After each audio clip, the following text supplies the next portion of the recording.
joue à bisous en papa au tol. Il joue pas bisous en papa en tol. Il joue à bisous en papa non-stop. On wall moins les mots on néglige wall ou les passés pour nous mais l'esprit typolo en tête tout toujours pas répéter tout les stations pendant il joue qu'à attendre nous pour partager émotion. Bonsoir tout le monde, bonsoir ma Martinique, bonsoir la Guadeloupe, bonsoir la Guyane, bonsoir la diaspora, bonsoir le monde, bonsoir Internet. J'espère que vous vous portez bien, bienvenue dans votre émission Papa par Génitaire, je répète, Papa par Génitaire. C'est toujours un plaisir, vous savez déjà avec qui je travaille, je vous le présente, le futur merdeur. Vous le direz, je sais que vous le direz chez vous, ça y est Jonathan. Bon là tranquille, et bonsoir Zouk TV surtout aussi, hein. Très important. Hein. Moi là, Frangin, tranquille, café aller, et vous-même. On est là, de retour. Hein? Après quelques jours de repos, si on peut dire ça comme ça, tranquillement. On est là, impeccable, toujours content d'être là. On est bien accompagné en plus ce soir, avec une personne qu'on a connue il y a, on le disait à l'instant, déjà 2 ans. 2 ans. C'est un plaisir pour nous de recevoir Madame Déborah Lipan de l'association Santé Éducation. De toute façon, elle va se présenter. Tout d'abord, je tiens à faire une belle petite dédicace à toutes les personnes que j'ai croisées depuis, 2 semaines. Je passe mon temps à croiser des gens qui me reconnaissent et qui nous félicitent en fait, qui nous félicitent en grand, qui aiment beaucoup l'émission. Ça fait plaisir d'avoir quelques retours. Hein. Des fois, on n'en a pas, des fois, on en a. Quand on en a, autant le dire haut et fort. Donc, une big dédicace à vous toutes, mesdames, messieurs aussi qui me reconnaissaient dans des stations. Ça n'arrive pas. Lui, on ne le reconnaît pas autour déjà, à la base. On me demande si je suis Jonathan. C'est quand même... Comment, tu as des retours des émissions? Comment ça se passe à ton niveau? Énormément. Et ça fait plaisir. Ça fait plaisir d'avoir le retour. Déjà, on avait fait une demande auprès des téléspectateurs. Eh bien, vous nous le rendez bien.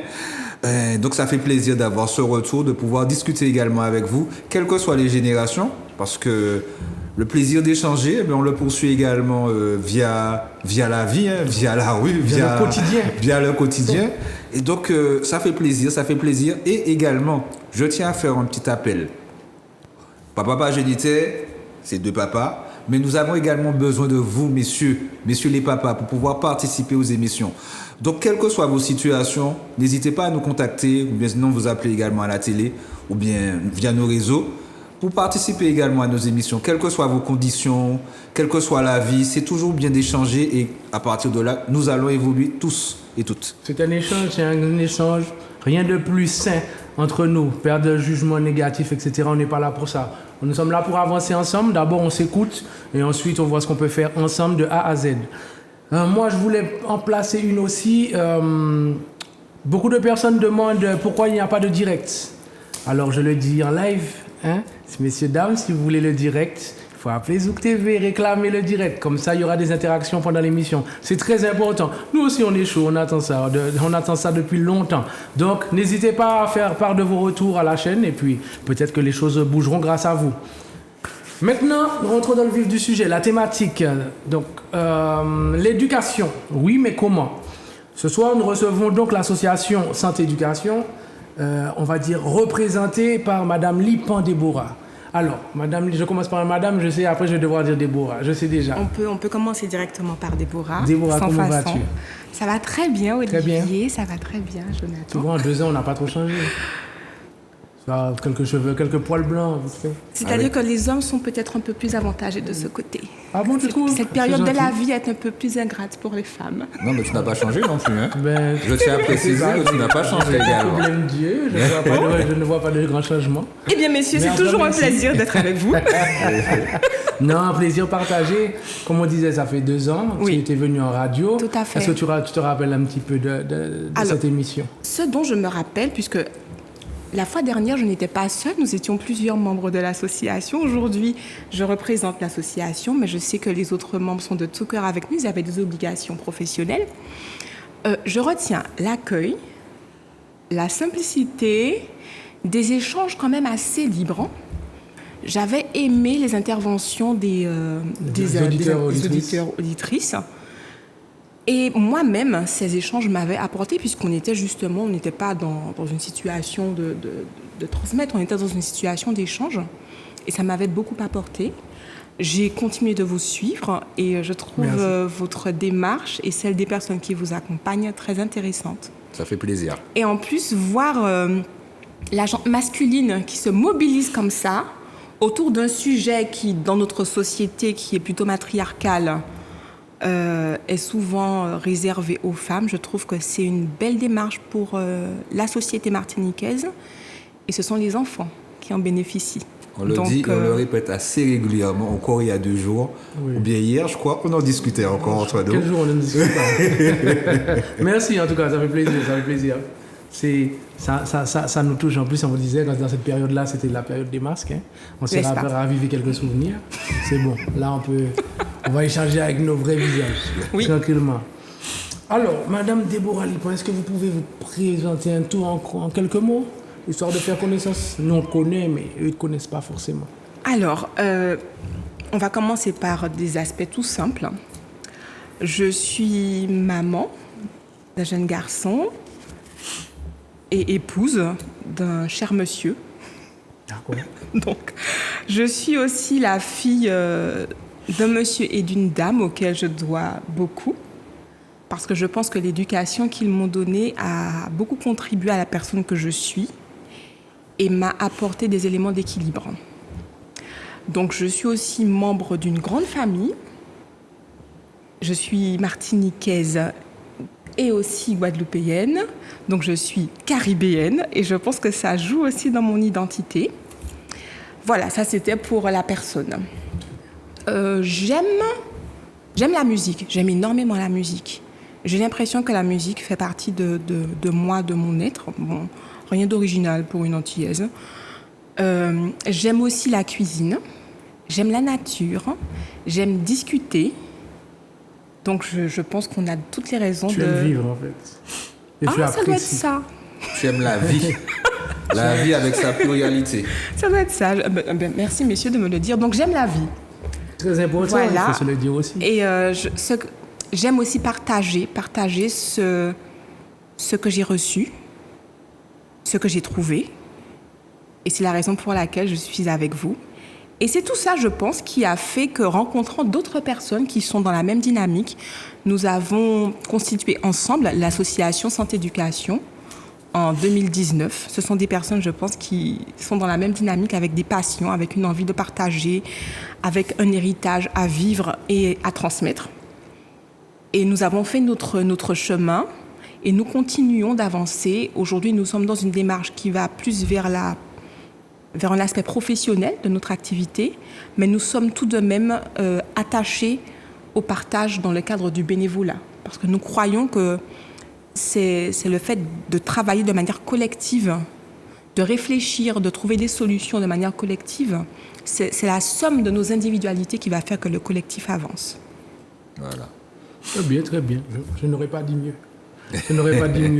Une petite dédicace aussi, on parlait de musique, DJ Vinux. Bientôt, il faudra mettre ton numéro de téléphone sur l'écran. Hein? Le message est passé. Peux-tu nous parler de ton association, donc Santé-Éducation. Santé-Éducation, ce titre n'a rien d'original, parce qu'au départ, ce sont des professionnels de la santé qui ont rencontré des professionnels de l'éducation. Et en discutant, en échangeant, nous nous sommes rendus compte que la santé, pour être efficace, a besoin d'éléments de l'éducation. Excuse-moi, quelle santé? Ah! Parce qu'il y a la santé mentale, santé physique. Hein? Alors, la santé, selon ce que prévoit l'OMS, est censée abriter différentes dimensions. Physique, mentale, sociale, et on va ajouter l'élément émotionnel.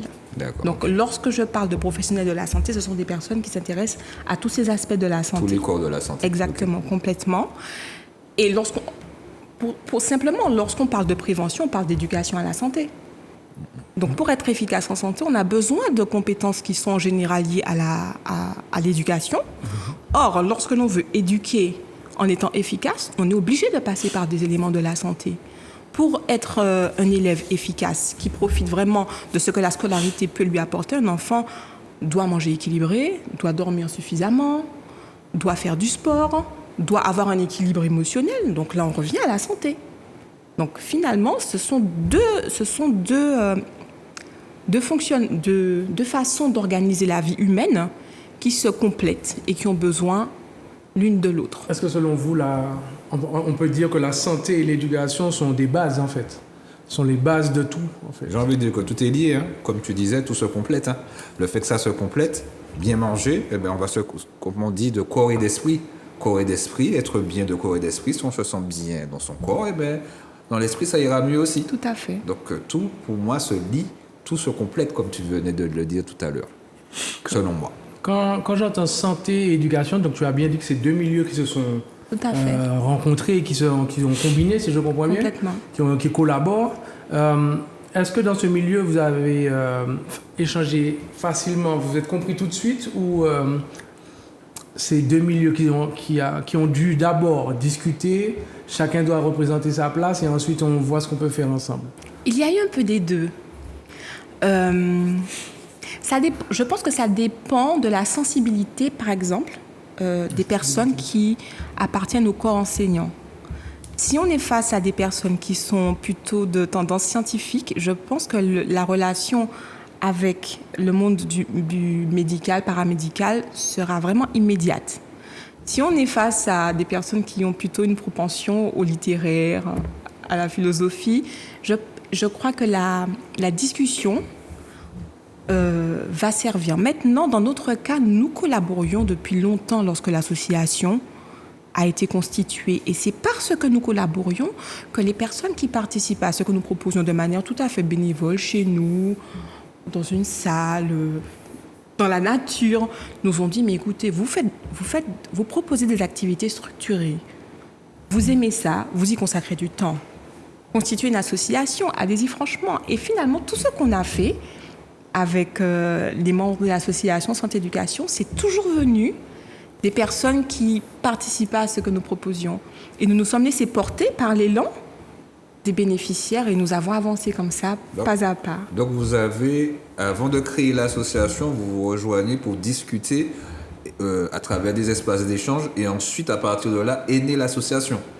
Alors, non seulement nous discutions, mais nous avions déjà commencé à mettre en œuvre des actions. Donc il y avait déjà une idée de l'association alors? En fait, la vie associative existait déjà avant que l'association ne naisse. D'accord, ok. Mais est-ce que ce besoin justement d'échanger révèle révèle une certaine ou un certain inconfort dans la société actuelle? C'est-à-dire que est-ce que vous avez perçu, comme beaucoup d'entre nous, que la société va un peu mal? Est-ce que c'est ce leitmotiv-là qui vous pousse à agir? Honnêtement, Olivier, non. Non, mais c'est bien, il faut le dire comme ça. C'est bien. J'ai le sentiment que ce qui nous a poussé vraiment à partager, c'est qu'on s'est rendu compte qu'on avait trouvé des solutions pour nous, de manière individuelle. Et on s'est dit, nous ne sommes pas des éléments isolés. Nous sommes dans un corps, nous sommes dans une société, nous sommes dans un collectif. Pourquoi avoir trouvé des solutions pour soi et les garder égoïstement? Lorsqu'on a trouvé une solution pour soi et que l'on a conscience du fonctionnement de l'être humain, aucun être humain ne peut être vraiment épanoui, isolé. Comment garder une solution que l'on a trouvée pour soi et ne pas la partager avec les autres? La transmission. Mais finalement, c'est là que l'on s'enrichit. C'est parce que, un exemple en santé. J'ai grandi avec beaucoup de problèmes de santé. Donc, je prenais beaucoup de médicaments. J'étais très souvent absente. J'avais beaucoup d'absentéisme scolaire. Excuse-moi, parle un tout petit peu plus fort. Un peu plus fort, oui. Et arrivé à l'âge adulte, j'ai trouvé des solutions qui m'ont permis d'améliorer ma santé. Des choses simples, mais des choses auxquelles si on n'a pas pris l'habitude de les mettre en pratique, n'apportent pas des résultats. Des choses simples, comme faire du sport de manière modérée, régulièrement, se rendre compte, au fait, aujourd'hui, quelle quantité d'eau ai-je consommée? Des choses toutes simples. Ai-je partagé avec quelqu'un aujourd'hui? Ai-je échangé avec quelqu'un aujourd'hui? Est-ce que c'est parti également d'un déclic mental? Complètement. En ce qui me concerne, complètement. Je ne sais pas si je peux en parler ici. Pourquoi pas? Vas-y. Alors, du coup, là j'entre dans un aspect qui est complètement personnel. D'accord. Même si ensuite, ça a eu un impact sur l'association. J'ai été obèse, j'étais enfant obèse très tôt, dès l'âge de 7 ans. Et arrivé à un certain âge de ma vie, j'ai dépassé la centaine de kilos et j'ai arrêté de me peser parce que c'était trop déprimant. Et au bout d'un moment, je me suis dit, là, il y a eu un élément de ma vie, il y a eu un événement dans ma vie qui m'a poussée à réfléchir et me dire, il faut trouver d'autres solutions. Tu ne peux pas continuer comme ça. Et les maladies que j'avais, on me proposait des médicaments qui étaient remboursés par la sécurité sociale. Donc, c'est simple. On prend les médicaments, c'est remboursé, on n'a rien à payer, tout va bien, puisqu'il y avait des pathologies. Ou alors, en cherchant, je me suis rendu compte que les mêmes problèmes de santé pouvaient être résolus en améliorant mon alimentation, tout simplement. Or, les légumes ne sont pas remboursés par la sécurité sociale.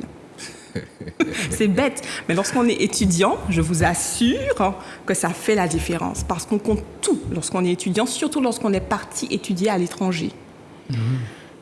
Eh bien, je me suis dit, ce n'est pas grave, je choisis les légumes. Donc, tu as fait abstraction de certains médicaments par rapport à... Alors, il faut faire attention, je ne vais pas entrer dans cet aspect des choses parce que... On parle de ta vie, hein. Voilà. Tu ne donnes pas de conseils pour les autres. Alors, premièrement, je n'ai jamais fait les choses de manière isolée, j'ai été accompagnée. Très important. Et mon médecin m'a accompagnée dans la démarche. Maintenant, c'était le choix. Est-ce que je continue à consommer des médicaments qui sont remboursés? Je n'ai qu'à avaler, je ne paie rien, tout va bien. En fait, tout va bien. Ou alors, est-ce que je choisis de me priver pour certaines choses? Or, la vie d'étudiant, c'est déjà une privation en soi. Et est-ce que je choisis de passer par acheter plus de légumes, changer ma façon de manger, aller au travail à pied au lieu de prendre le bus? Et finalement, j'ai fait ces choix-là. Et je ne dis pas, je suis dans un... C'est un parcours, il y a des hauts, il y a des bas. Je ne suis pas dans la perfection, je suis en chemin. Non, mais au moins tu as... Voilà. Tu as mis en place une certaine discipline, en fait, vis-à-vis de toi. Et c'est ce qui s'est passé, et ça a vraiment changé ma vie. Ma vie s'est vraiment améliorée. J'ai retrouvé un plaisir de vivre que je n'avais plus. Et lorsqu'on a vécu ça, on se dit, je ne peux pas le garder pour moi. Il faut que je le partage avec d'autres personnes qui en ont besoin. J'ai amélioré mes capacités intellectuelles. J'ai pu finir mes études dans de bonnes conditions. Tout ça, en fait, ça a fait réfléchir. Je viens de milieux extrêmement modestes, très modestes. Et mes parents m'ont donné très tôt la valeur du travail. Ils m'ont fait comprendre que ce n'était qu'en travaillant, que par mes mérites, que j'obtiendrais ce que j'aurais dans la vie. Par contre, pour travailler, il faut avoir une santé minimale. Et finalement, ces changements de vie m'ont permis d'avoir cette santé minimale qui m'a permis, elle, de travailler. Et j'estime d'avoir fait honneur à ce que mes parents attendaient de moi par rapport à ce qu'ils m'ont donné. C'est-à-dire que j'ai pu finir un cycle universitaire de manière très satisfaisante, entrer dans la vie professionnelle, être utile pour la société dans laquelle j'évolue. Et j'estime que ne serait-ce que ça, c'est déjà quelque chose de positif. Ouais, moi, ce que j'entends à travers ton histoire, c'est un choix. Alors déjà, un constat, avant de parler de choix. Un constat, donc un état des lieux, une mise à jour, je sais pas, une remise en question. Voilà. Ensuite, voilà, des choix, je vais pas dire, j'aime pas trop le terme radicaux, mais peut-être que c'est ça aussi, des choix radicaux, hein, un changement que tu as voulu, que tu as souhaité. Je pense que tu t'es questionné. C'est important parce que souvent, dans beaucoup d'échanges, on a beaucoup de personnes, enfin selon moi en tout cas, beaucoup de personnes ne prennent pas le temps de se remettre en question eux-mêmes. C'est-à-dire qu'on prend le temps de critiquer un peu à droite, à gauche, tout ce qu'on voit, tout ce qu'on perçoit, sans jamais se poser la question pour soi-même en fait. Et je me dis que si on ne commence pas par nous, on commence par quoi finalement en fait? La vraie question pour moi c'est ça. Donc ensuite j'entends aussi le mot discipline, parce que si tu as à travers tes choix, il fallait tenir le coup. Oui. Et à travers ta discipline, si j'ai bien compris, tu as découvert de nouveaux... tu t'es redécouvert ou tu t'es découvert peut-être aussi. Et c'est très important en fait. C'est très très important. Je pense que ça fait partie... C'est de là que je vois l'importance de la santé. Moi, par exemple, j'ai eu un cancer à 27 ans. 26 ans, 27 ans. Et ça me faisait bizarre d'être à l'hôpital à mon âge, par exemple. Il y avait des gens encore plus jeunes que moi. Et ça a toujours travaillé dans ma tête. Maintenant, je ne vais pas vous mentir, je ne suis pas le plus grand exemple niveau santé. Hein? La malbouffe me connaît, etc. Mais c'est vrai qu'il faut, je pense, se porter un peu plus de respect, avoir un peu plus de respect envers nous-mêmes. Ce qui va nous permettre de justement faire les meilleurs choix, en fait. Je le perçois comme ça. Pour ajouter également, excuse-moi, tu avais fini? Oui. Ce qui m'a également ce que j'ai également apprécié dans tes propos, c'est l'amélioration à travers ta recherche en termes de, je dirais, ta démarche vers la nourriture, de faire attention à ce que tu manges, même l'amélioration intellectuelle. Le fait de faire attention à ce que tu mangeais, eh ben, ça a impacté également sur tes travaux au niveau de tes études pour te permettre d'évoluer et de t'améliorer. Donc ça aussi, c'est pour, comme je parlais tout à l'heure de corps et d'esprit, tout s'associe, et tout se complète. Complètement.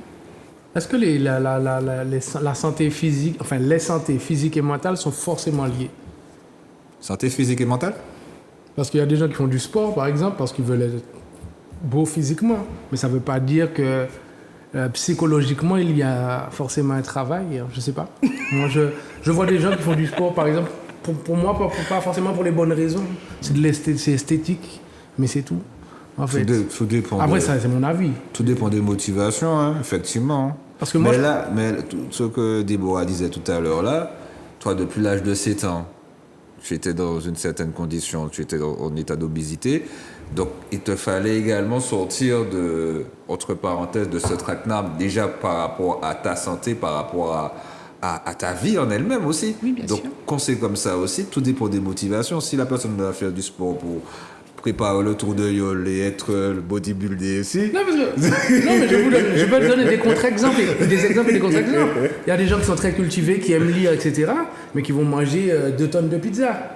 Tout dépend des motivations. Donc pour moi, c'est pas forcément tout à l'heure, je parlais de déclic. Tout dépend du déclic que tu as et par rapport à comment tu te sens. Si par exemple, tu n'as pas besoin forcément de faire du sport et tu te sens bien dans ta tête. Ah, t'aimes la malbouffe, hein? Quoi? T'aimes la malbouffe? Ouais, j'aime bien le sport aussi. Hein. J'aime bien associer. J'essaie de te coincer. J'essaie de faire du sport pour bien manger aussi. Donc, pour pouvoir compenser.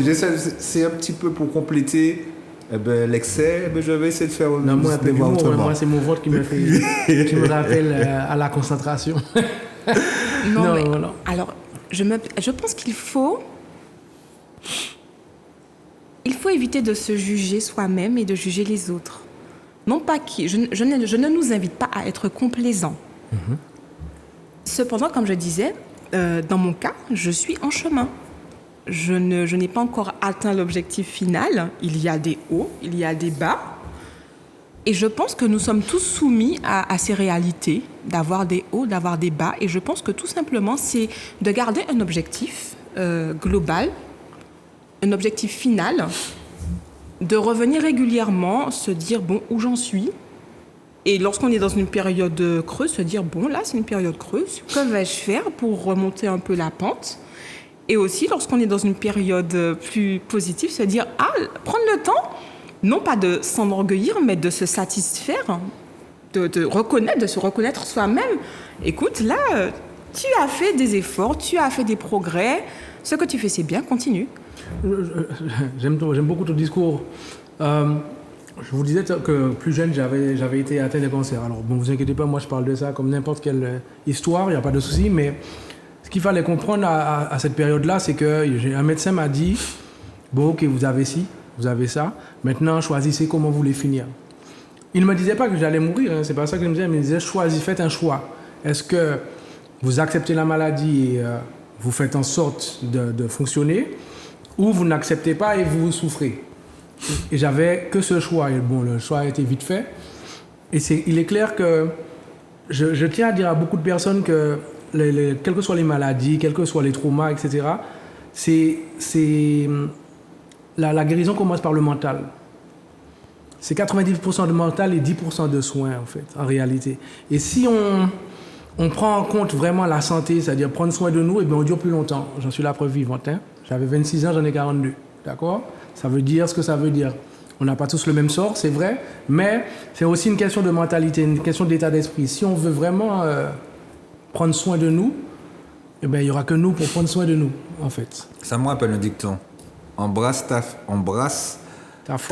faiblesse et tâche d'en faire une force. Tu regardes les mêmes films. Hein. Regarde les mêmes films. Ouais, je savais bien que la question d'Olivier, c'était juste pour créer le débat, puisqu'il a donné la réponse avec son expérience. C'est important. entre la santé mentale et Non, le mais ça physique. joue, hein, ça joue l'aspect mental. Complètement. Ça joue l'aspect mental, comme on le dit depuis tout à l'heure, c'est pour compléter. Et là, on va parler de l'éducation. On va faire la transition sur l'éducation. Eh bien, quand on dit, je répète encore pour une troisième fois, corps et d'esprit. L'esprit, eh bien, pour pouvoir se nourrir tout ça, eh bien, il faut être bien également. Et même, je dirais aussi, dans l'entourage familial aussi, bien s'entourer autour de nous, ne pas forcément avoir, on parlait d'aspect mental, les gens toxiques également. Donc tout ça, tu parlais de ta famille, mais tu étais reconnaissant de tes parents. Donc il y a également cette part-là qui t'a forgé et qui t'a aidé pour pouvoir faire les choses aussi. Donc ça compte. Complètement. Et n'oublions pas que le mental est sur un support physique, le cerveau. Le cerveau lui-même, dans son fonctionnement, est intimement lié à l'appareil digestif. Ils sont tous liés, en fait. On le répète à chaque émission. C'est un écosystème. Notre corps est un écosystème. Donc ça discute à l'intérieur de nous, ça échange, et tout est lié. Et lorsque l'on prend en compte ne serait-ce qu'une dimension, ça a un effet sur les autres. Et lorsqu'une dimension est négligée, ça a aussi un effet sur les autres. Tu parlais de sport, je ne me rappelle plus lequel d'entre vous, messieurs, parlait. Celui de sportif, Oui, ça se mais de voit, toute façon, on a compris que c'était une question pour susciter le débat. Lorsque j'ai commencé à faire du sport sérieusement, j'avais quand même 25 ans. Quand j'ai commencé à faire du sport vraiment, c'est quand même un peu tard. J'ai eu cette expérience où on se dit, j'y vais pour 10 minutes. Et finalement, avec l'émulation, on en fait 20. Qu'est-ce qui s'est passé? On a travaillé la volonté, on a travaillé la capacité à se projeter, on a travaillé la capacité à s'investir dans un projet, aussi minime soit-il. Que se passe-t-il lorsque l'on revient dans d'autres dimensions de la vie? On apprécie aussi si l'on est dans une situation de salarié, eh bien on se dit, bon, aujourd'hui j'avais prévu de faire tant de dossiers. Finalement, exactement comme pour la séance de sport, finalement, je vais en faire peut-être 2 fois plus. Parce que mon cerveau sera plus irrigué, mais aussi parce que j'aurai travaillé ma volonté. Si je suis entrepreneur, je vais me donner un objectif pour le mois, et parce que à plusieurs reprises, j'aurai dépassé mon objectif en sport, et bien finalement, je vais me rendre compte que aussi, dans mes contrats, j'aurai dépassé mes objectifs. La productivité. Oui. Être plus productif. Complètement. Par rapport à ça aussi. Donc, c'est vrai que je ne suis pas... Faisons un peu d'humour. Pour me mettre à l'aise, ce que je dis maintenant, c'est pour me mettre à l'aise. Du point de vue de l'apparence, je ne suis pas la meilleure ambassadrice du sport. Donc, ça y est, je suis à l'aise. Je peux te concurrencer facilement. Ça y est, je suis à l'aise. Maintenant, quand je parle éducation, je parle du sport parce que c'est un élément fondamental pour l'éducation des enfants. Pour impulser? Complètement, pour l'équilibre, ne serait-ce que l'équilibre physique, mais aussi l'équilibre émotionnel. À titre d'exemple, cette année, l'Éducation nationale demande aux enseignants d'intégrer de très courtes séances de sport en classe. Tu parles des écoles primaires, maternelles? École primaire.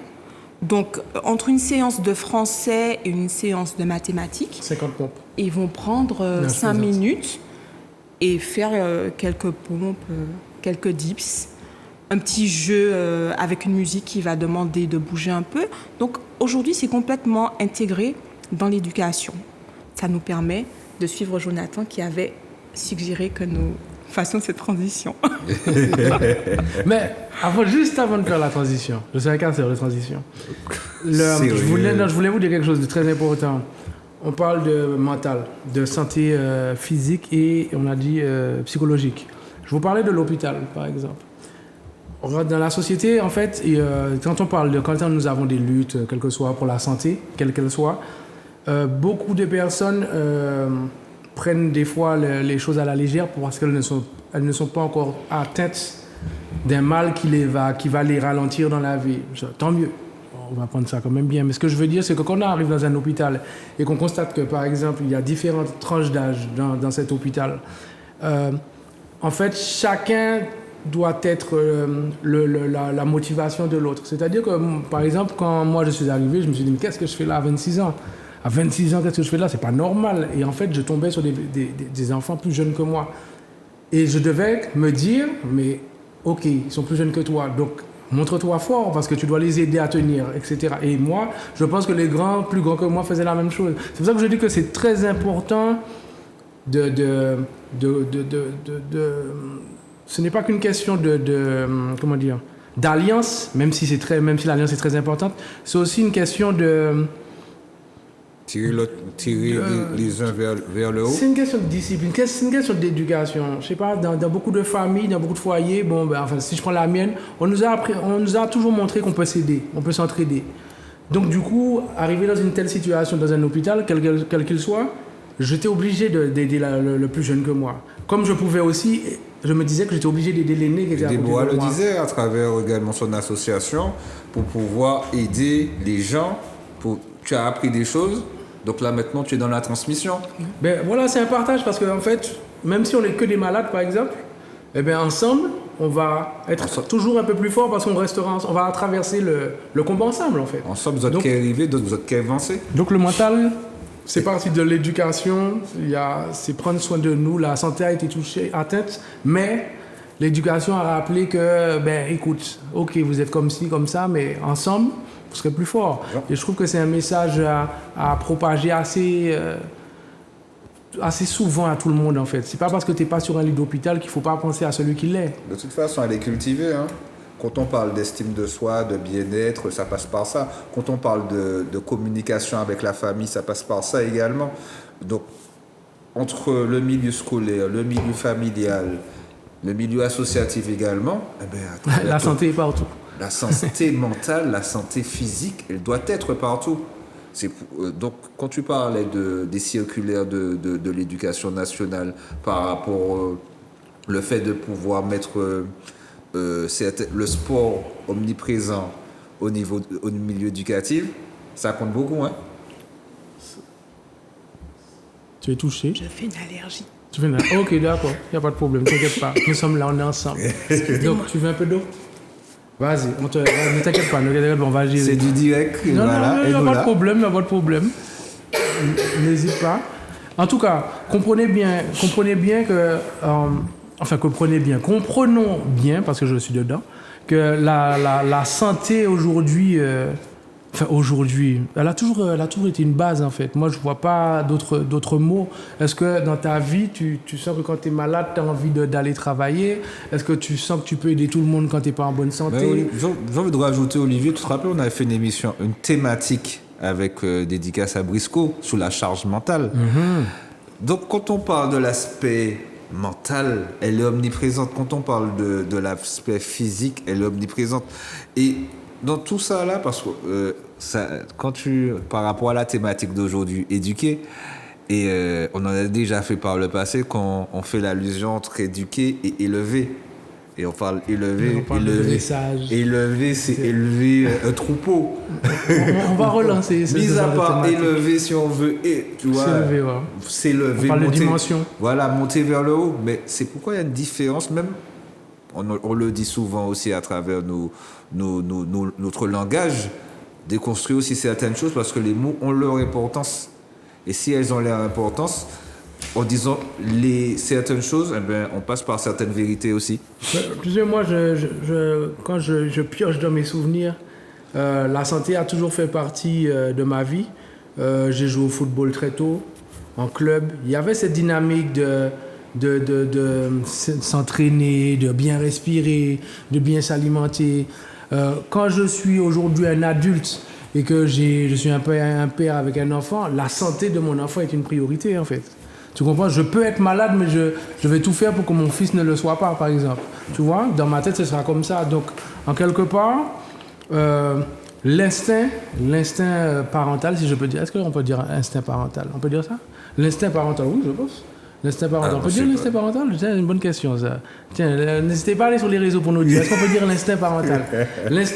Moi, je dis l'instinct parental fait que même si toi, t'es atteint, ton gosse ne doit pas l'être. Donc, pour éviter une mauvaise connexion, mieux vaut que tu le sois aussi. Parce que plus tu seras mieux, plus tu seras bien, plus ton enfant sera bien aussi. Moi, je le perçois comme ça. Tout à fait. Tu vois? Déborah? Est-ce que ça va là? Ça va? Je suis vraiment désolée. Non, ce sont des aléas. Ce sont des aléas. Oui, ça va mieux. C'est la santé, hein. Tu n'allais pas garder ça aussi. Je pense que Non. Voilà. T'inquiète pas. Mon important, c'est que tu ailles mieux.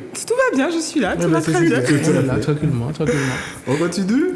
Alors, on parlait de l'éducation. Alors, on voulait faire la fameuse transition sur l'éducation. Voilà, on va parler un petit peu de l'éducation. Tout à l'heure, là, je faisais un petit exemple que c'est bien de parler d'éducation parce que souvent on disait élever un enfant, mais on n'élève pas un enfant. Hein. Élever un enfant, on élève un troupeau. Éduquer, on va plus, je mets plus le terme éduquer que mettre le terme élever. Mis à part si on veut faire monter, comme tu disais, Monter dans les dimensions. faire monter dans les dimensions. On continue sur l'éducation, Olivier. Oui, sans problème. Est-ce que là, selon vous, je dis bien selon vous, au titre trop mal. Voilà, il n'y a pas de souci. Non, je t'en prie. Est-ce que selon vous, l'éducation a une base? Est-ce qu'il y a une base éducative? Est-ce que dans tous les foyers, il devrait y avoir au moins, il y a une base obligatoire? Il y a des gens qui vont dire l'amour, par exemple. Il y a des gens qui vont dire le partage, etc. Est-ce que vous estimez que l'éducation est une base et a une base? C'est une base, hein. Pour moi, c'est une base, hein. C'est la base, hein. C'est comme tu veux, hein. C'est les règles de la vie, les règles de la société. Faire partie de la société, ça passe par là aussi. Et puis, cadrer certaines choses aussi. L'éducation passe par là. Ne pas avoir d'éducation, eh ben, c'est du tout et n'importe quoi. C'est même pas de l'anarchie, c'est de la sauvagerie, je dirais. Donc, pour moi, là, c'est une base d'avoir l'éducation. Et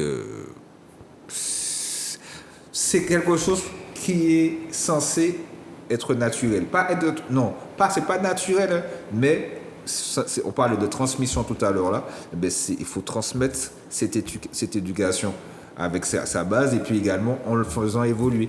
En regardant, on peut avoir une certaine base de l'éducation, mais on a pu voir à travers ses influences, à travers l'extérieur, à travers la vie aussi, et puis revoir cette éducation-là pour pouvoir la transmettre autrement aussi.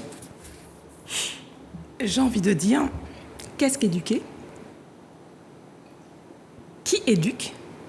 Ah oui, très important. Quand moi je disais ça, je pensais beaucoup en tant que parent. Et qui est éduqué? Dans quel but on éduque? Et je pense que si on arrive à répondre à toutes ces questions, on arrive à un projet qui peut être intéressant non seulement pour l'adulte en action, mais également pour l'enfant qui en bénéficiera. Donc, qu'est-ce qu'éduquer? Éduquer, c'est faire sortir de soi. Donc, Faire sortir de c'est soi. faire sortir de soi, c'est ça éduquer. Donc, qu'est-ce que je fais sortir? Faire sortir de soi. D'accord. C'est-à-dire, oui, Prendre un qui a dit donc pour y transmettre lui. Alors, ça peut être pris comme ça, mais ça peut être pris aussi dans le sens de devenir un autre soi. Donc, ça peut être voir l'enfant comme une boîte. C'est un exemple. Une boîte dans laquelle il y a différents éléments, différents trésors. Et l'éduquer, c'est lui permettre, c'est lui donner les outils pour ouvrir cette boîte et en faire sortir les différents trésors. Okay. Ça, c'est une vision de l'éducation. Mais une autre vision de l'éducation, c'est peut-être la situation de la métamorphose qui va arriver au papillon, faire sortir de soi. D'accord. Donc, ce sont les deux façons de comprendre faire sortir de soi, éduquer. Ok. Ouais, je comprends. Ouais. Oui, c'est-à-dire, estimes-tu être le garçon que tu étais il y a 10 ans? Est-ce que tu estimes être le même aujourd'hui? C'est souvent, des fois, il y a certains parents qui ils ont eu des défaites dans leur vie. Ils retransmettent sur leur enfant comme si que c'est leurs enfants qui seront les gagnants, les futurs gagnants de leurs défaites du passé. Donc, qui éduque? Quand Donc, je dis garçon et fille. Hein. Donc, voilà. qui éduque? Voilà. Parce que lorsque l'on est vraiment dans une démarche volontaire d'éducation, on se rend compte que l'adulte est aussi éduqué que l'enfant dans la démarche. On se dit ça souvent aussi. Les enfants nous mettent constamment face à des défis. Ouais, Des c'est- défis c'est sur nos premiers nous-mêmes, formateurs. sur nos défauts de caractère, Des sur nos réflexions. connaissances. Constamment, les enfants nous mettent face à des défis. Il faut pouvoir aller chercher les réponses aux questions qu'ils nous posent ou aux questions que leur réaction nous impose. Donc finalement, qui est éduqué? Autant l'enfant que l'adulte. Est-ce qu'il y a une différence par rapport, on parle de génération Z, Oui. hein, par rapport aux différentes générations. Là, c'est la dernière génération. C'est quoi la génération Z? Génération Z, comment, je vais chercher tout à l'heure Ouais, pour c'est pas par dire de rapport bêtises. à- C'est par rapport à, je crois, par rapport aux nouveaux outils, par rapport au réseau, par rapport à la leurs génération, influences, digitale, quoi. voilà, la génération digitale. On dit que maintenant, un enfant ne va pas, il sera dans une autre réflexion, dans une autre attente. Ce ne sera pas vraiment les mêmes questions. Ce ne sera pas les mêmes codes qu'on a connus, etc. Attends, ok, Et si d'accord, nous c'est bon. essayons de les éduquer avec nos codes, on risque d'avoir quelques difficultés. Maintenant, tu demandais s'il y avait des bases à l'éducation. Je crois qu'il faut, enfin, les différentes lectures que j'ai pu faire pendant mes études et ensuite personnellement, puisque j'ai été amenée à me former en tant que professeur des écoles, mais également en tant que mère. Je suis également assistante maternelle. Je suis ancienne chargée de mission à l'Éducation nationale pour des ateliers en pédagogie active et bienveillante. Et tout ce chemin m'a amenée à devenir formatrice et nous a amené à fonder l'organisme de formation Santé Éducation, puisque Santé Éducation est aussi aujourd'hui un organisme de formation. Donc, tous ces différents parcours m'ont imposé de me former dans différents domaines. Et il y a quand même des bases. L'une de ces bases, c'est de pouvoir permettre à l'enfant de développer ce que je vais me permettre d'appeler des identités remarquables. Les identités. Non, que dis-je? Pardon. Des qualités remarquables qui feront partie de son identité. Voilà. Donc ces qualités remarquables, ce sont des éléments qui vont permettre à l'enfant en devenir d'avoir des capacités qui le rendront plus utile pour la société et pour lui-même. Pour lui-même avant ou pour la société avant? C'est une question C'est piège. l'ensemble de nos individualités qui fait avancer le collectif. Tu me laisses faire une petite parenthèse Oui, bien par sûr. rapport à la génération Z. Et donc, c'est la génération des personnes nées entre le milieu de la fin des années 90. Elle succède à la génération Y, bon, donc là, et précède la génération Alpha. Elle est définie comme une génération née que les communications numériques étaient déjà bien installées dans la société. Ok, ouais, c'est un autre monde. Donc, Ils c'est naissent vraiment carrément à travers de nouveaux Ouais. codes. À travers des Qui nouveaux leur codes sont et puis à propres. travers tous les outils qu'ils ont à portée de main. Ouais, Ils ok. sont nés avec ça. Quoi qu'il en soit, quelle que soit la génération, un enfant, en grandissant, sera appelé à subvenir à ses propres besoins, à subvenir aux besoins de sa famille, à prendre une part active à la vie sociale, à être dans l'équilibre, peu importe la génération. Mais c'est à nous aussi de les rapprocher à travers certains codes, je dirais. Tu parlais de nature. Oui, Maintenant, beaucoup d'enfants sont dans une génération virtuelle des choses. Peu, à travers les jeux, les PlayStation, etc., sont plus connectés et sont plus déconnectés de la réalité et de la nature. Donc De leur aussi propre nature. de leur propre et de la nature en général aussi. La rivière, Oui, mais non, mais oui, d'accord. on va dire un enfant vient, allons faire un retour à l'extérieur. Ah non, il préfère être connecté. Tu vas aller avec des enfants dans, je sais pas, dans un événement. Tu vas avoir 3 enfants assis sur un canapé. Les 3 ils sont connectés. Aucun d'entre eux ils vont parler. Mais est-ce que c'est pas à cause de la faute de la non-éducation ou de l'éducation, d'une éducation mal maîtrisée, selon toi? Est-ce qu'un enfant est forcément obligé d'avoir un portable dans ses mains à tout moment? Ça c'est Est-ce l'influence, que- hein, ça c'est le Est-ce qu'on système. le laisse pas? Parce que comme la question, qui éduque et qui est éduqué? Je trouve que c'est très important ces deux questions parce que oui, d'accord, il y a la génération Z, mais est-ce que ça veut dire que parce qu'ils naissent dans une époque qui n'est plus du tout la même que la nôtre, des éléments comme l'amour, l'attention, l'écoute, l'échange. Est-ce que ces éléments-là sont remplacés par d'autres éléments qui ont autant d'impact? Non, moi je pense pas. Le portable te prive de tes sens en fait. Le portable t'éduque à sa façon, certes, mais aujourd'hui tu as des enfants qui sont en perte de repères. Ils savent pas où est tel endroit parce qu'ils n'ont jamais regardé où c'était. Le goût, etc. Quel que soit nos sens, tu vois, c'est pour ça que j'insiste sur notre propre.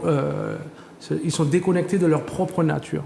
Oui, excuse-moi. Alors, Olivier, ce dont tu parlais, Jonathan, aller tout simplement partir à la plage. Des activités de ce type-là permettent de développer la qualité remarquable qu'est la perspicacité. La capacité à reconnaître un élément et à l'identifier comme tel. Le fait d'être en contact avec des éléments de la nature très tôt, l'une des activités que l'on peut proposer aux parents qui veulent permettre à leurs enfants plus tard d'être perspicaces, fondamentale lorsque l'on veut être dans une réussite scolaire, c'est tout bébé, de préférence le matin, avant 9h, une promenade dans la nature. Et quand je dis dans la nature, c'est la nature qui nous est accessible. Si l'on n'est pas en lisière de forêt, ce n'est pas grave. On peut bien avoir quelques arbres, surtout en Martinique, pas très loin de chez soi. Un enfant qui sera dans l'observation de la nature va développer la perspicacité. Premièrement, parce qu'il y aura un éveil sensoriel, donc la vue. Et papa ou maman se fera un plaisir si l'enfant a l'opportunité d'entendre un oiseau, de lui dire « Tu entends là ?» Mais je parle vraiment des nourrissons. Là, c'est un oiseau. Pour nous, c'est une évidence aujourd'hui. L'éveil. Vraiment. Et lui, déjà commencer à lui définir les éléments par la justesse du vocabulaire. Un exemple, parfois, parce qu'on a envie d'être dans le monde des enfants, on va lui dire, tu vois, là, c'est le wawa. Et en fait, tout bébé, l'enfant de 1 mois, il faudrait que nous lui disions, tu entends, là, c'est un chien. Et là, l'enfant va apprendre au fur et à mesure que le son qu'il entend renvoie à une réalité visuelle, le chien qu'il aura vu, et à également une réalité du langage, le mot. Oui. Et là, on est en train de développer des capacités dont l'enfant aura fondamentalement besoin pour réussir l'école maternelle. Or, l'école maternelle est fondamentale puisque c'est l'entrée dans le monde scolaire. Et c'est là que l'enfant va commencer à construire son identité en tant qu'élève. Donc avec des petites activités toutes simples, comme celle-là, puisque nous nous disions comment éduquer. Comment éduquer, c'est se rendre compte que ça commence très tôt, que ça commence dès la vie utérine, et commencer très tôt à dire les choses avec justesse, nommer les choses par leur nom. Et un enfant à qui très tôt on aura nommé les choses par leur nom, quand il sera plus grand, il sera aussi capable, dans différents domaines de la vie, de dire les choses comme elles sont et de leur donner leur vrai nom. Alors, c'est très, très important ce que tu veux dire. Ça. Je vais envoyer un message, je vais compléter ton message. Vous voyez, messieurs, dames, les bisous, gazou, ceci, cela, ça n'aide pas l'enfant. Oui, le papa doudou, les mots qui n'ont aucun sens, ça n'aide pas l'enfant. Ça complique justement... L'entrée dans le langage. L'entrée dans le langage. Il m'est arrivé plusieurs fois de le dire sans chercher de cancan, si on doit dire ça comme ça. Et les gens étaient vexés en fait en disant « Ah mais non, mais moi on m'a parlé comme ça et regarde, je parle bien ». Et en fait en fouillant, certains ont appris que non, on ne leur parlait pas comme ça. Il est vrai que, comme tu le disais, je ne veux pas trop répéter, mais c'est vrai que je ne comprends pas ces personnes qui ne veulent absolument pas donner les vrais mots, en fait. Il ne faut pas juger, Olivier. Non, alors, tu sais, le jugement, je vais le dire que moi, je le vois à la fois positif ou négatif. Ça dépend de la qualité du message. Je ne suis pas en train de les réprimander, je veux juste leur faire comprendre que... Et encore, je vais peut-être assumer. Oui, je les réprimande, parce que, tu sais, quand une personne te donne un conseil, des fois, la personne n'accepte pas ce conseil. Elle va le prendre justement comme un jugement. Je pense qu'il faut faire la différence. Si, par exemple, quelqu'un sait que ça va faire du mal à l'enfant, est-ce qu'on doit se taire juste pour ne pas perturber cet adulte? Non, je n'ai pas dit ça. C'est pas ce que tu as dit. J'envoie un message à justement ces personnes qui ont ce réflexe de se dire « Ah non, de ne pas écouter un conseil parce que tu es qui pour me dire, etc. Yeah. » C'est important. Les mots ont leur sens et leur poids.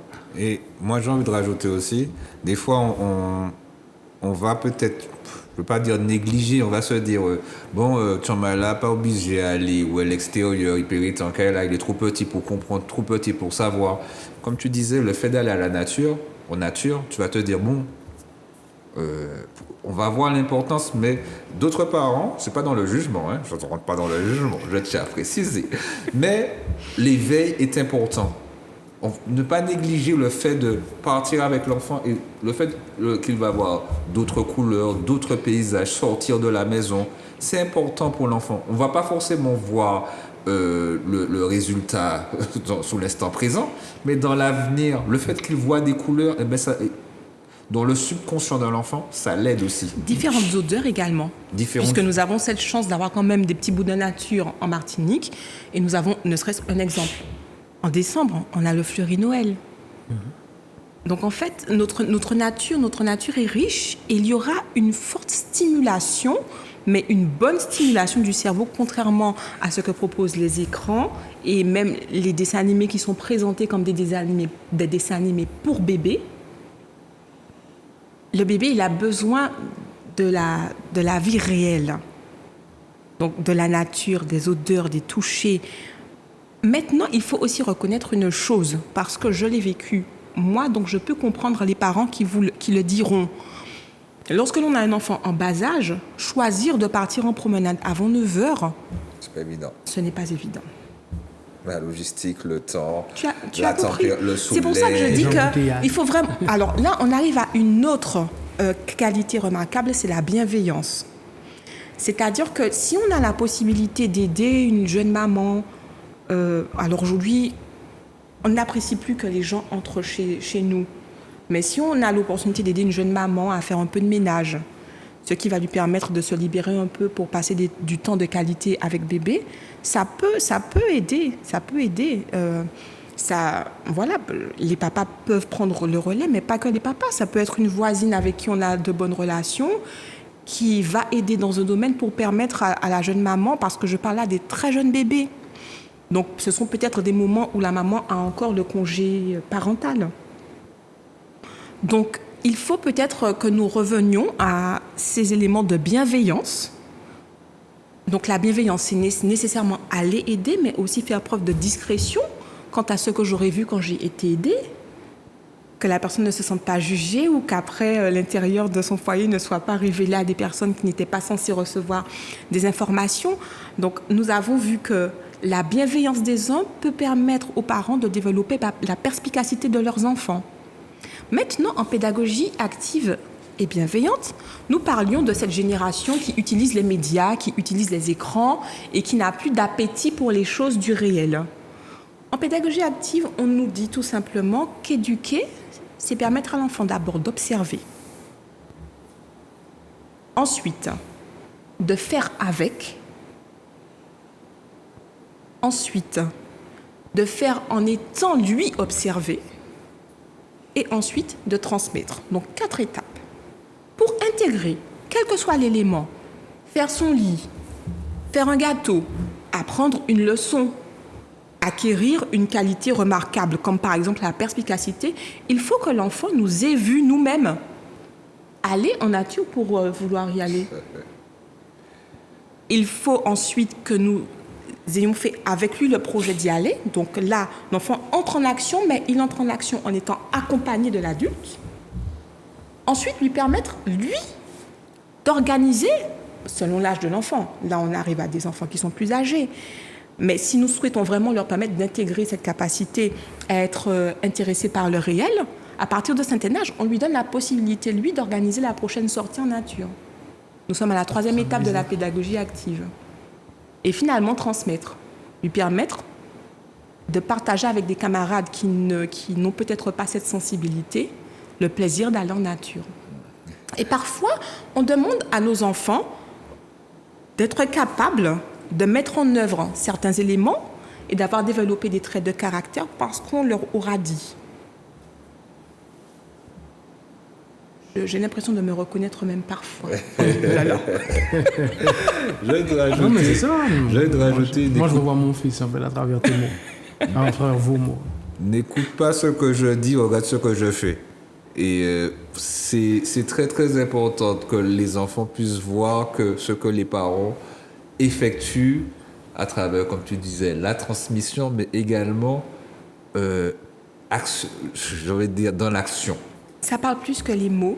Ça parle exactement. Et c'est là que les enfants, justement, nous poussent à sortir de nous-mêmes, donc nous éduquent. Donc finalement, nos enfants sortir de notre zone de confort. Sortir de notre Comme zone de confort. Comme disait Inka il y a 2 semaines, zone de confort égale zone de frein.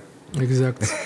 Big up, Voilà. Inka. Donc on a vu ne serait-ce que là, 2 objectifs que peuvent avoir un projet d'éducation. C'est de permettre à l'enfant de développer la perspicacité en passant par le développement de ses sens très, très tôt. De développer également la bienveillance. L'un des éléments qui permettent de développer la bienveillance, c'est le renforcement positif. Est-ce que vous connaissez ce principe?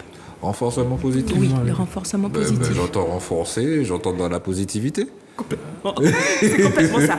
Ce sont des études qui ont été faites de manière tout à fait scientifique d'élèves qui avaient un comportement qui laissait à désirer dans une classe. La première démarche de l'enseignante était de dire arrêtez. Arrêtez de vous lever, arrêtez de parler, arrêtez de chahuter, arrêtez de. Et ça s'empirait, c'était une catastrophe. Des professeurs qui étaient dépassés?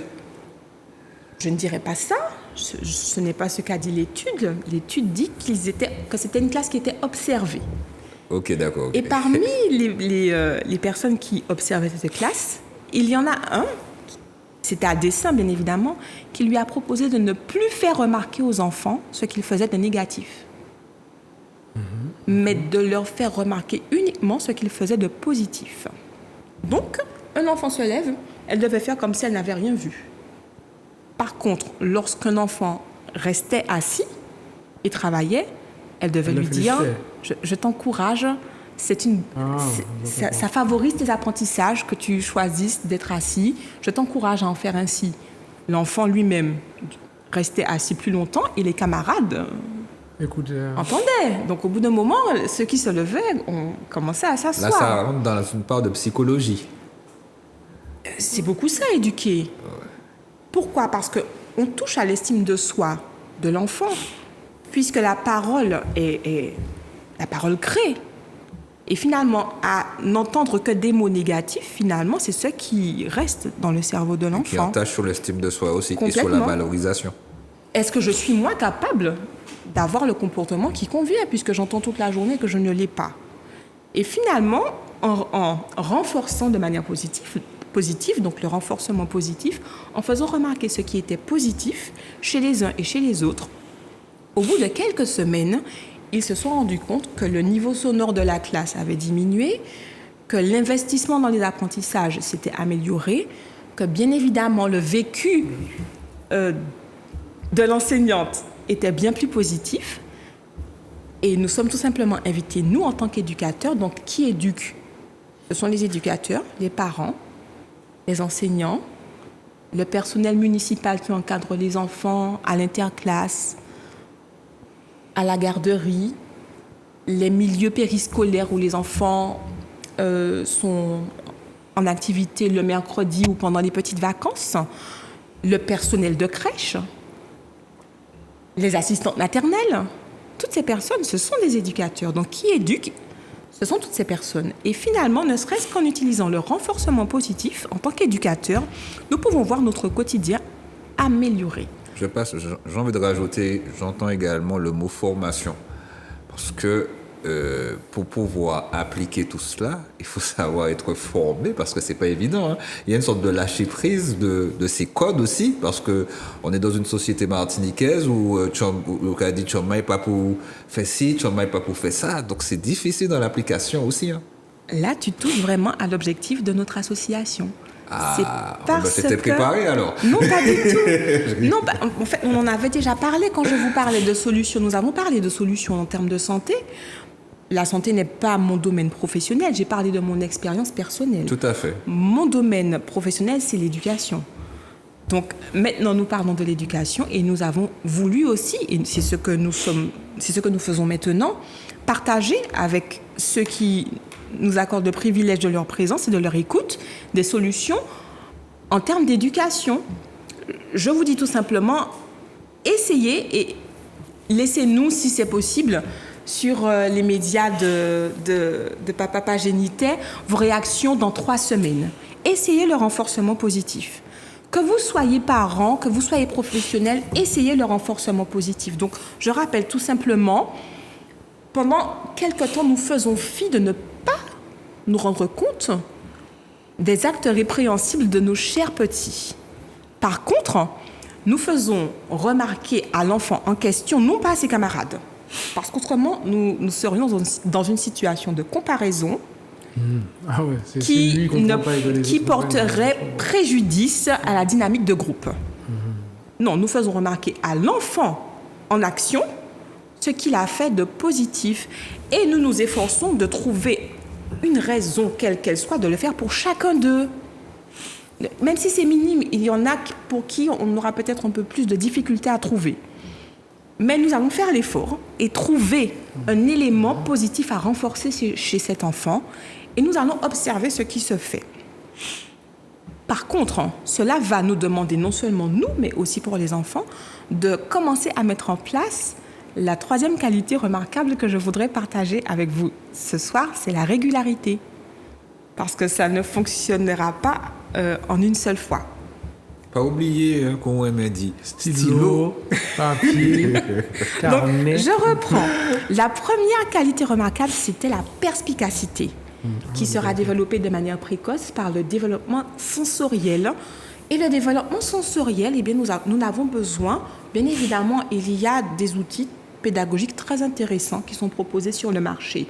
Mais disons-le, nous avons un outil complètement gratuit qui est disponible pour tous, qui demande par contre un investissement en termes de temps de notre part, c'est la nature. Donc, avec la stimulation sensorielle précoce de nos enfants ou des enfants qui nous sont confiés, nous pouvons leur permettre de développer la perspicacité dont ils auront besoin. Résolution de problèmes, cycle 3. Perspicacité. Nous sommes en train de construire leur scolarité alors qu'ils sont encore au biberon. Ensuite, 2e qualité remarquable, la bienveillance. Et l'enfant va développer la bienveillance parce qu'il aura lui-même été bénéficiaire de notre bienveillance. Et l'un des outils qui nous permet de manifester cette bienveillance, parce que parfois nous en avons la volonté, mais nous n'avons pas les stratégies pour y parvenir, l'un des outils pour communiquer à un enfant la bienveillance, c'est le renforcement positif dont nous venons de parler. Et tout cela ne pourra nous permettre d'arriver à un résultat certain qu'avec la régularité. La régularité. Intéressant tout ça. Dans l'école, là, c'est comment c'est la fête. Il prend des notes pour moi, je tiens à préciser. Je répète pour voir si je suis un bon élève. Alors, on parle de qualité remarquable, nous sommes bien d'accord? Tout à fait. Il y en a, alors, le premier, c'est la perspicacité. Oui.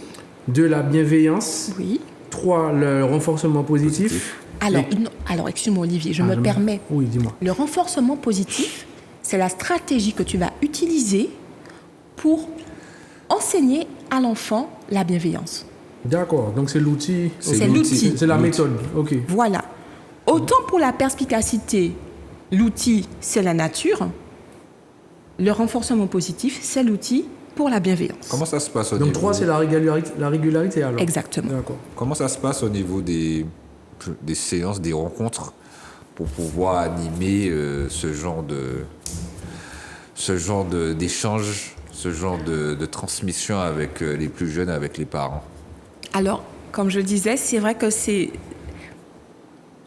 notre action depuis plusieurs années, même avant que l'association existe. Nous poursuivons cette action au sein de l'association.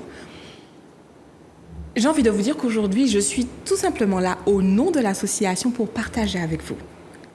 Et par la suite, si vous voulez, je vais vous transmettre des documents de l'association, des liens que vous pourrez mettre sur vos réseaux.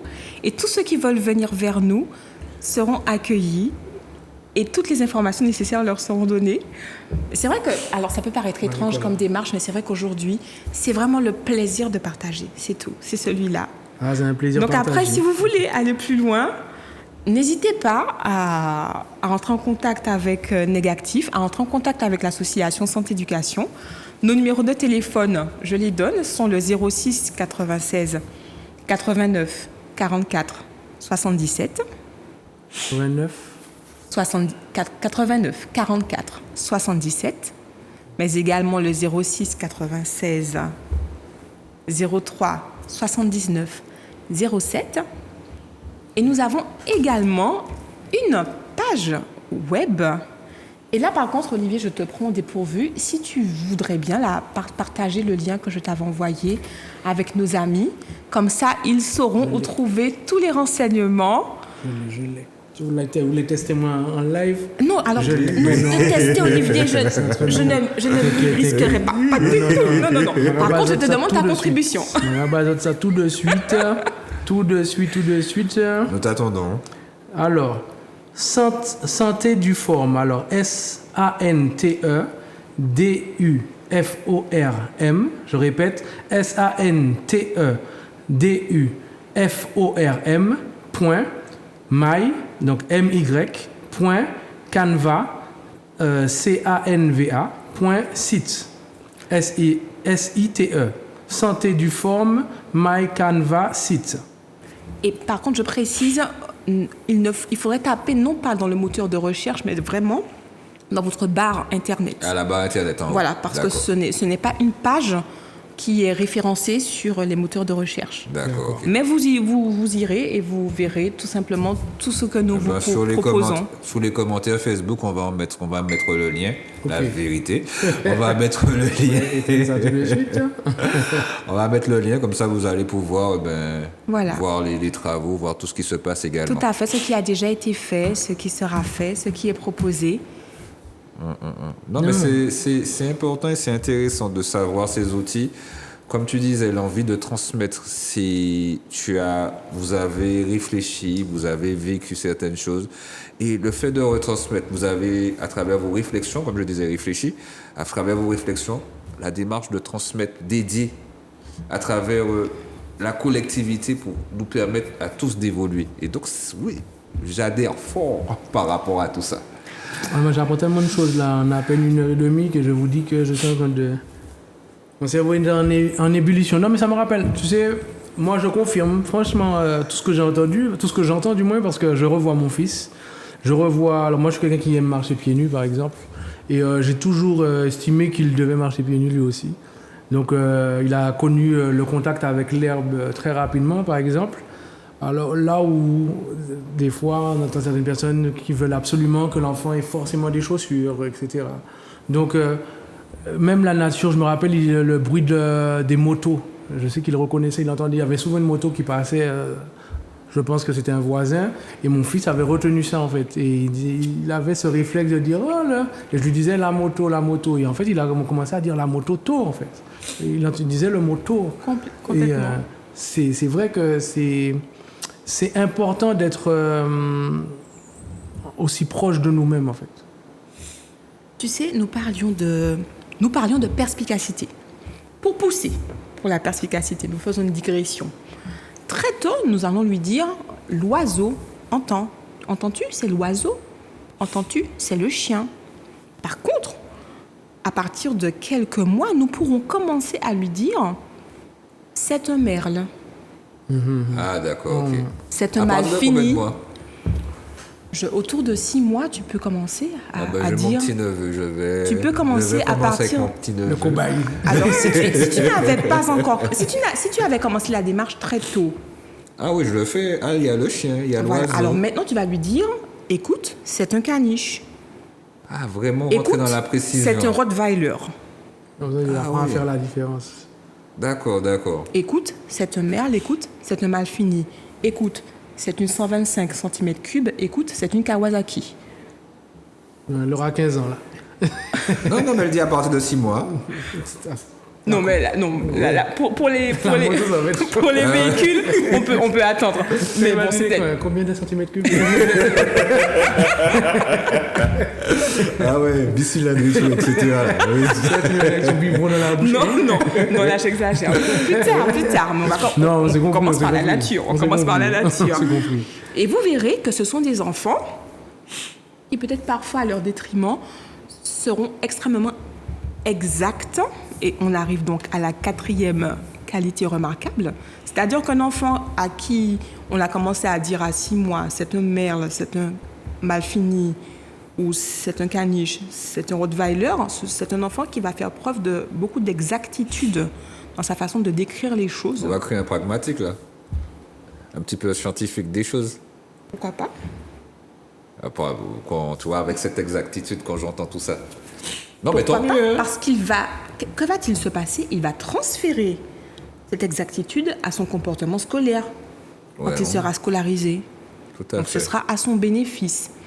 Maintenant, c'est vrai que les parents qui sont dans des démarches comme celle-là, ça renvoie à ce que tu disais tout à l'heure, Olivier, sur lorsqu'on dit et que ce n'est pas accepté. Les parents qui sont dans cette démarche et les enfants, je précise, c'est très important. Parce que même si je suis encore en recherche, même si j'ai mon parcours, je suis encore en recherche et je suis encore en formation. Encore plus en tant que parent. Parce que je ne vous cacherai pas qu'il est bien plus aisé de former que d'éduquer soi-même. Ah oui, ça c'est clair. Ah oui. Donc on est au clair. Donc, Nous sommes d'accord. ce sont des parents imparfaits, dont je suis, qui vont éduquer des enfants imparfaits, dont ma progéniture fait partie. Il faut que ce soit clair, parce que lorsque l'on a des discours comme celui-là, ça peut donner l'impression que l'on s'imagine créer un monde parfait. Non, c'est faux. Par contre, on a des éléments, on a des outils, on les met en œuvre en espérant arriver au meilleur résultat possible, avec des hauts, avec des bas. Il faut le reconnaître. Donc, je ne suis pas là comme la personne qui sait et qui vient dire. J'ai cherché, j'ai trouvé, je partage, j'expérimente. Parfois, je réussis, parfois, j'échoue. Et c'est la réalité. Et lorsqu'on a réussi, on dit, bon, eh bien, je suis heureux, j'ai réussi. Mais lorsqu'on a échoué, on dit, ouh, là, ça a marché un peu moins bien. Pourquoi? Pourquoi ça n'a pas marché? Et qu'est-ce que je pourrais mettre en œuvre pour que ça se passe mieux la prochaine fois? Tout à fait. C'est pas parce qu'on a certaines incohérences qu'on ne pourrait pas retransmettre pour pouvoir faire évoluer certaines choses aussi. C'est corriger tes erreurs, en fait. Corriger ses erreurs et puis également, à travers cette transmission-là, faire mieux avec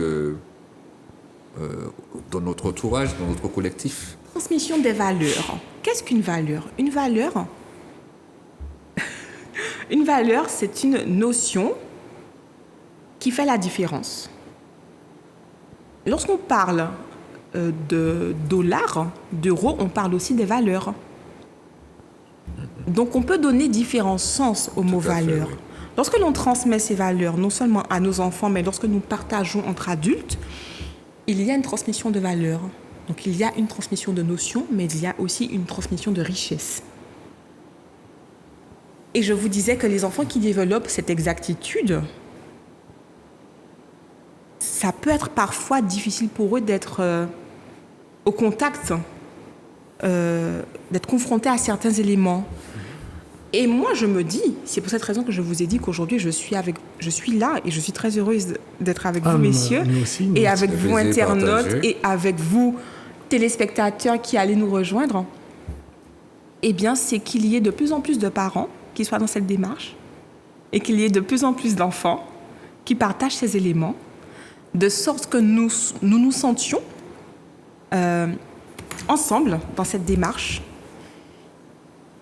Et finalement, ça va créer, j'en suis convaincue, une dynamique d'exactitude dans une société, une dynamique de régularité, une dynamique de bienveillance et une dynamique de perspicacité. Excuse-moi, la quatrième... Alors, c'est moi qui me suis perdu. La quatrième qualité, c'est l'exactitude. Là? L'exactitude. L'exactitude, ok, merci. Et pendant l'émission, on disait que on apprend aux enfants, mais nos enfants apprennent de nous aussi, mais on apprend également des enfants. Et c'est un échange de toute façon. Et cet échange-là, il faut le respecter. C'est-à-dire il nous faut un peu d'humilité. C'est parce qu'on est grand, tu vois. C'est ce que j'allais te... Voilà, cette humilité, elle est importante par rapport à cet échange. C'est pas parce que l'enfant, il peut avoir 2 ans, 3 ans, il va pas t'apprendre certaines choses. Il va dire, effectivement, tout ça. Parce que cet échange est important. Non, c'est vrai. Ça me rappelle un souvenir où mon fils... Vous savez comment on positionne l'enfant dans la voiture. On pense qu'il est dans sa chaise et puis il fait ses affaires. Et en fait, il mémorise un peu son environnement. Et je me rappelle qu'un jour, on rentre et près de chez moi, il y a un dodane. Et tout le temps, à chaque fois que j'arrivais à ce dodane, je comptais 1, 2, 3, 4. Et en fait, la voiture bougeait. Donc, il rigolait. Hein. C'était notre petit moment à nous, en fait. Jusqu'au jour où, à un moment, on y va et je dis rien. Et je vois qu'il me dit 1, 2, 3, 4. Pile poil au dodane. Dodane, papa, ouais. C'est-à-dire, et là, j'ai réalisé qu'il était tout petit. J'ai dit, mais attends, tu reconnais déjà l'environnement, en fait. Et puis, il met sa main, il monte la maison. On passe à côté, il dit, la maison. C'est OK de comprendre que... Moi, je dis, mais attends, et il était bébé.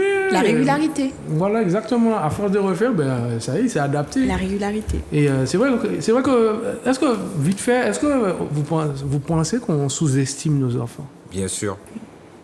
Moi, je pense que oui. Mais bon, tu vas mieux répondre que moi. Mais je pense que beaucoup... Bon, moi, c'est à travers les émissions. C'est beaucoup à travers les émissions, à travers ces bientôt 3 ans d'expérience. Ah ouais, là, on part sur la 4e. 3 ans d'expérience que j'ai pu voir que, oui, dans le système, dans la vie, on sous-estime les capacités de l'enfant et les enfants peuvent nous le remettre. Et il faut faire attention à tout ça, comme tu disais. Observer, constater. Ah ouais, des fois, c'est bluffant à quel point ils avancent. Souvent, on dit que les enfants grandissent vite. C'est parce qu'on constate qu'ils évoluent et on se dit, mais comment il sait déjà ça? Mais comment il a déjà retenu ça? Comment? On pense tellement, on les voit toujours petits. On a l'impression de toujours les voir petits et pourtant... Ça évolue, ça grandit. On a été des enfants, donc... Surtout dans des sociétés comme les nôtres, nous avons beaucoup de pensées limitantes. Ça, on le dit souvent aussi. C'est vrai. Que nous transmettons à nos enfants. Trop de pensées limitantes. Donc non seulement nous les sous-estimons dans ce qu'ils sont, mais nous les sous-estimons également dans ce qu'ils peuvent devenir. Surtout dans nos sociétés, nous limitons nos enfants parce que nous nous limitons nous-mêmes. Nous-mêmes. Tout à fait. Et c'est une punchline, hein. la volonté d'arriver à un point est souvent prise comme de la prétention. Ça s'explique par notre histoire. Donc là encore, il n'y a pas de jugement, puisque moi-même, je lutte, je suis en lutte avec ces éléments. Quand tu parles de notre histoire, tu parles de nos histoires... De nos histoires coloniales. Voilà. Je parle de cet élément-là. Et ça rentre souvent à savoir nos traumas. Collectif et individuel. Collectif et individuel, tout à fait. Ça revient très souvent dans chaque émission, mais c'est une vérité. Et nous sommes ce que nous sommes, sans aigreur, sans nostalgie, mais avec de la perspicacité sur nous-mêmes en tant qu'individus, en tant que société. Oui, ça a un impact et nous devons l'aborder en ce qui me concerne. Aujourd'hui, je l'aborde vraiment sans aigreur et sans nostalgie, mais tout simplement en me disant voici qui je suis de manière individuelle. J'essaie, je n'y parviens pas toujours, et voici qui je suis de manière collective, dans le groupe dans lequel je suis, et que je ne m'imagine pas ne pas avoir les mêmes caractéristiques que le groupe dans lequel j'ai grandi. J'ai les mêmes caractéristiques que le groupe dans lequel j'ai grandi, celles qui m'horripilent le plus, parfois. Je les ai. Maintenant, aujourd'hui, nous avons ce privilège par rapport peut-être aux générations précédentes d'avoir des outils. Les outils dont je vous parle ici, ce sont des outils de pédagogie active et bienveillante qui ont pour objectif de développer l'estime de soi et l'équilibre chez l'enfant. Donc là, on parle de santé-éducation, là. Oui. Non, j'appuie. Bien sûr, complètement. Nous sommes complètement dans le propos de notre association. Alors, comme je vous dis, aujourd'hui, je suis la bénévole présente, mais il y en a d'autres qui vous présenteront avec beaucoup de plaisir des sujets notamment sur la santé. Là, c'est le directeur de l'association qui pourra je pense avec... Il faut lui passer le mot, on l'attend. On va rentrer en contact Dès avec lui. qu'il sera disponible, je sais que c'est avec beaucoup de plaisir qu'il reviendra vous présenter nos projets en termes de santé. Ok. Puisqu'il y en a. D'accord. Donc, nous allons revenir vous voir, si vous le permettez, messieurs. Pas de souci. Bien sûr, mais avec plaisir, avec plaisir. Un tout petit rappel, parce qu'il ne nous reste pas beaucoup de temps. Alors, on rappelle bien que Santé Éducation, c'est une association, d'accord, de professionnels de santé et d'éducation. Oui.